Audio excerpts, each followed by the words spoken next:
হরে কৃষ্ণ। নমস্কার, আপনাদের সকলকে আমাদের চ্যানেলে সুস্বাগতম। বন্ধুরা, আজ আমাদের ভিডিওর আলোচিত বিষয় হলো বাংলা সনের অত্যন্ত গুরুত্বপূর্ণ মাস অর্থাৎ জ্যৈষ্ঠ মাসের সম্পর্কে।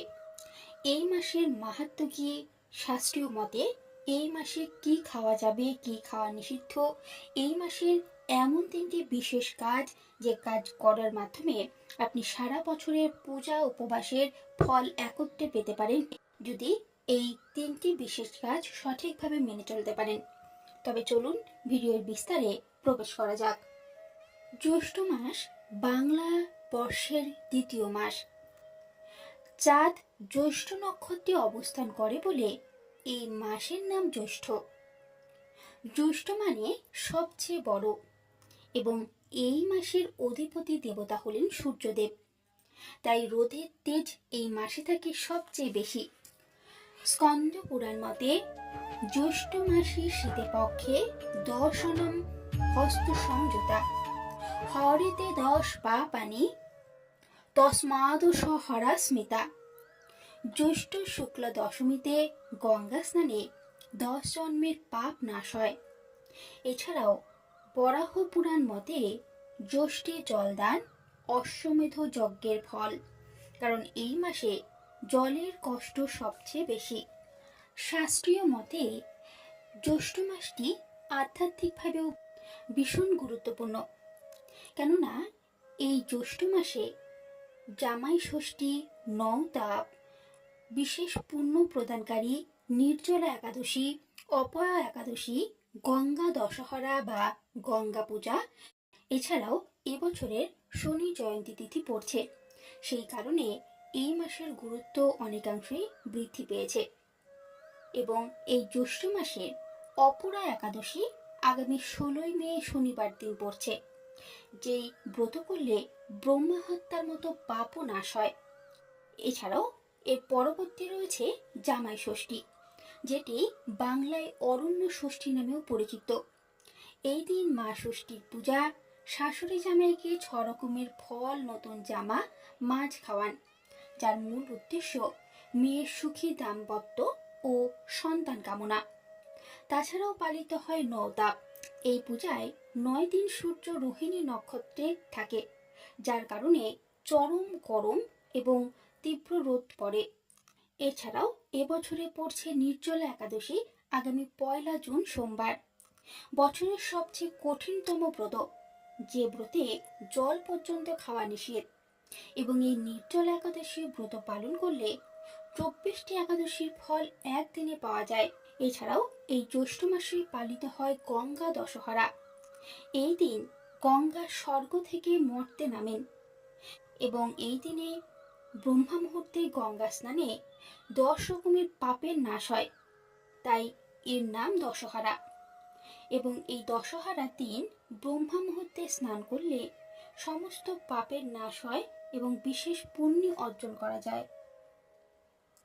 এবং এই জ্যৈষ্ঠ মাস যেহেতু সূর্যদেবের মাস, তাই এই মাসে সূর্যদেবের উদ্দেশ্যে জল নিবেদন করা, অর্ঘ্য অর্পণ করা খুবই ভালো একটি কাজ।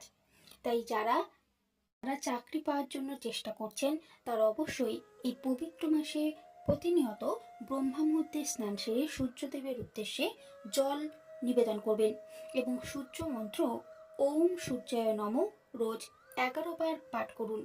এতে বিশেষ ফল পাবেন, আপনার মনস্কামনা পূর্ণ হবে এবং আপনার কেরিয়ারে গ্রোথ দেখা যাবে। এছাড়াও জল দানের সময় এই মন্ত্রের পাঠ অবশ্যই করুন।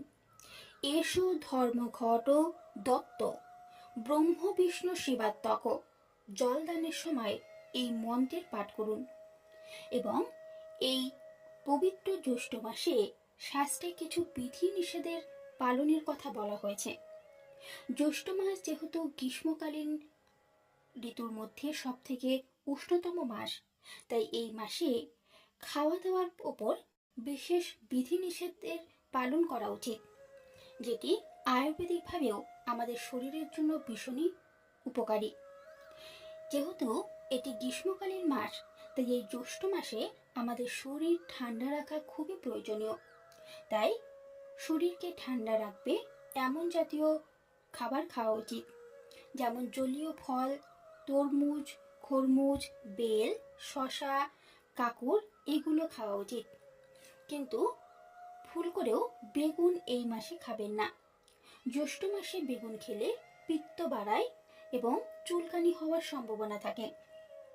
এছাড়াও শরীরকে ঠান্ডা রাখতে শরবত বা ছাতুর শরবত, নুন, লেবু, জল দিয়ে শরবত তৈরি করে খেতে পারেন। এতে শরীর ঠান্ডা থাকবে। এবং চেষ্টা করবেন অতিরিক্ত ঝাল মশলাযুক্ত খাবার এড়িয়ে চলার। এছাড়াও দই, চিড়ে, লস্যি, খোল এগুলি খাওয়া যেতে পারে। এবং এই জ্যৈষ্ঠ মাসে বেশ কিছু সবজি রয়েছে যেগুলি খাওয়া নিষিদ্ধ। তার মধ্যে যেমন রয়েছে বেগুন, তার সাথে রয়েছে লাউ, ঝিঙে, পটল ইত্যাদি। এছাড়াও রাতের বাসি খাবার এই সময় এড়িয়ে চলাই ভালো। না, আয়ুর্বেদ মতে জ্যৈষ্ঠ মাস পিত্ত বাড়ে, তাই তেতো, মিষ্টি, ঠান্ডা খাবার খাওয়া ভালো। টক, নোনতা, ঝাল ইত্যাদি খাবার এই মাসে এড়িয়ে চলাই ভালো। এবং এই পবিত্র জ্যৈষ্ঠ মাসে শাস্ত্রে বিশেষ 3টি কাজের কথা উল্লেখ করা হয়েছে, যেগুলি করলে সারা বছরের পুণ্য একটি মাসে পাওয়া সম্ভব। তার মধ্যে প্রধান 3টি কাজ হলো রোজ জলদান। এই তীব্র প্রখর রোদ গরমে প্রতি পশু পাখিকে জল দান করতে হবে নিয়মিত। তার ফলস্বরূপ কখনো অর্থ কষ্ট হবে না। এছাড়াও গঙ্গা দশহরার দিন স্নান। 4ঠা জুন যে গঙ্গা দশহরা বা গঙ্গা পুজো রয়েছে, সেই দিন ভোরবেলায় স্নান করবেন, তাতে 10 জন্মের পাপ নাশ হবে।